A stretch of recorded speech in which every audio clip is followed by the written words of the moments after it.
France and England to go and punish Germany. And so, and Hitler took a very big risk of that. In fact, Hitler later on recounted that that was actually the part. That's actually the scariest moment in his life, right? And so when he went and took over the Rhineland, but the French and the British decided not to react for reasons that are listed here, and so he was successful. And with the rearmament of the Rhineland, once again, Hitler gained further momentum. He increased his popular mandate. The Germans were like, "Yeah, way to go, Hitler! You're you're leading us to glory." And even the French and English aren't gonna do anything about it anymore. And so Hitler gained further momentum for his future steps as well. And so the French and summary is quickly is the French was divided on how to react, and the British were generally just against resistance in general, because once again Britain took upon a policy where they sympathized with Germany, and later on it became a policy of appeasement. So once again, if, Hitler says if French came in, he would have ran away.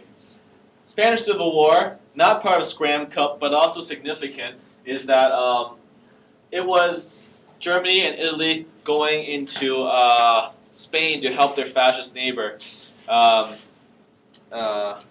and in that, and when he said, and the major part about the Spanish Civil War is really Germany testing their newly built weapons, and in this case, it'll be Guernica, right? The famous painting by Picasso, where it recounts the horror of air bombing, and this really was one of the side factors. This alarmed the whole Europe, because up until Guernica, Europe was aware of the potential of air power, because air power was already existing in World War I.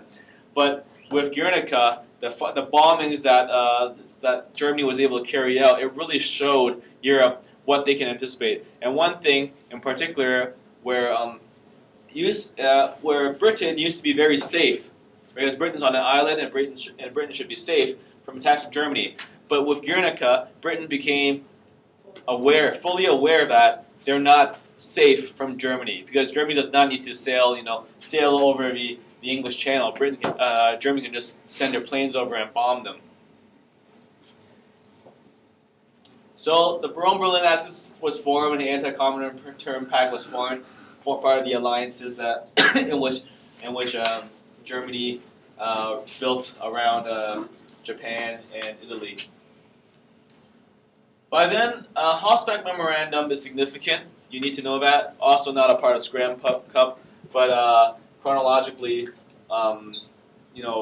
happening at the same time, in which Hitler outlined the 4-year plan. Now, the significance of the Hossbach Memorandum is, the question is, to what extent was World War II the responsibility, World War II in Europe, a responsibility of Hitler, right? And the Hossbach Memorandum is a very strong argument for Hitler starting World War II.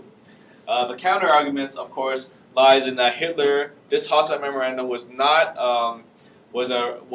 about Hitler necessarily planning to fight a war, but more of Hitler removing internal opposition from his financial officer or other military officers within his German Reich, which did not approve of his policies. And so Hossbach Memorandum is significant in that regard. So once again, the 3 different types of historiography on it, Adam Thwaite, Taylor, and Sheehan. You need to know those. Hitler then goes and proceeds to annex Austria. Once again, Anschluss, which is a direct violation of the Treaty of Versailles. But it was okay, and it was done. Britain and France did nothing. But once again, Britain and France really did not feel they let Germany take over the Rhineland, it's interesting because you notice here, Rhineland belonged, like the Tsar was kind of like they had the plebiscite, so they had to choose where they want to go. The Rhineland was Germany's to begin with, so okay, fine, rearm your own land, that's cool. Austria was not Germany's, but it's of the Germanic people. So they walked into Austria and took it over, and it's like, okay, fine, you're still following your policy of Grossdeutschland.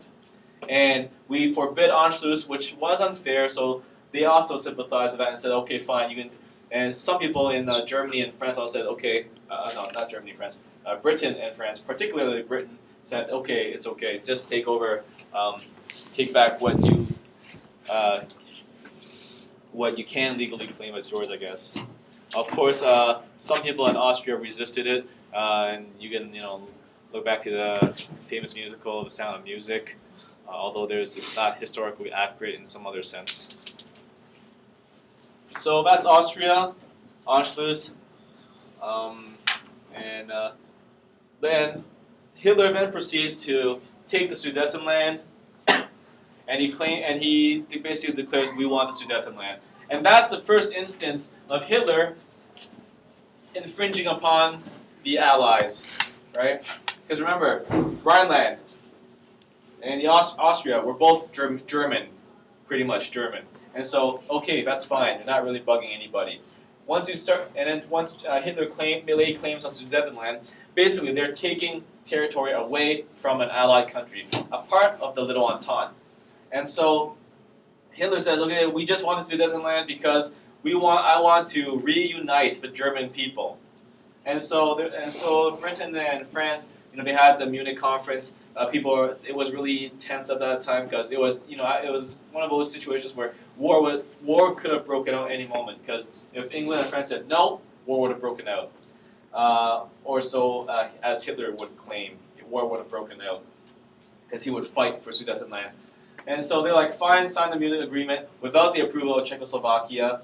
And that's when Neville Chamberlain flew over and said, here's this piece of paper in which Germany signed, which I met with Hitler, and Hitler signed it, and therefore we'll have peace. And so they gave the Sudetenland up to Germany 6 months after Germany took over the rest of Czechoslovakia.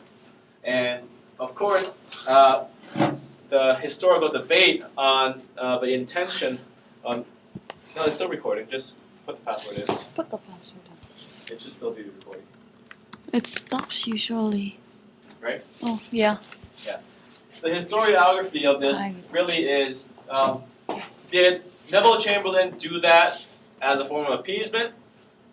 Or was he doing that because he knows war was inevitable and that he needed to rearm Britain? Because what's interesting is the moment he signed that Munich Agreement, they approved a series of bills and payments to rearm Britain, to get them ready to fight, to rearm Britain. And so the debate is, maybe Britain was able to rearm itself and fight World War II, and because they gave up the Sudetenland. Okay, so they take over the Sudetenland, take over Czechoslovakia, and so this is the whole appeasement slide, so you need to know about that. Czechoslovakia, Germany takes over.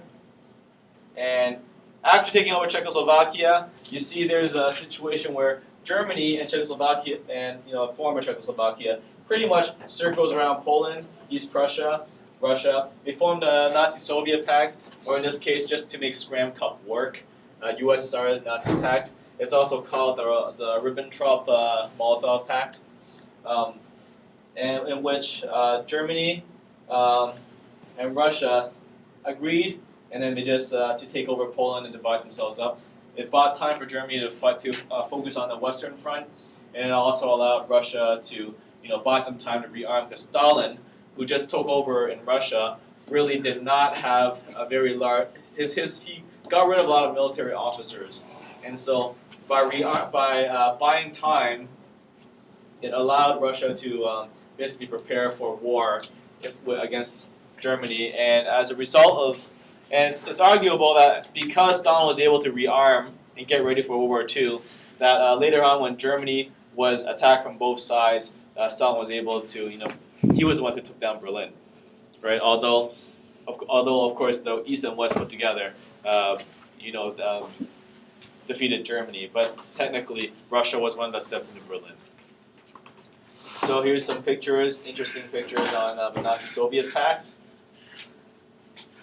And when they attacked Poland, It was basically, it wasn't really much of a fight. Poland threw everything they had at Germany and Russia, but it was but to no avail.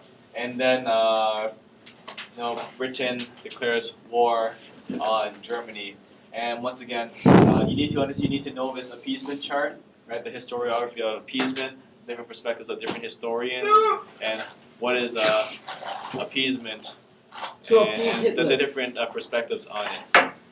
Okay, and Stufen plan, you need to know that as well, step by step, and you also need to know how to write paper 1 on questions number 1 to 3.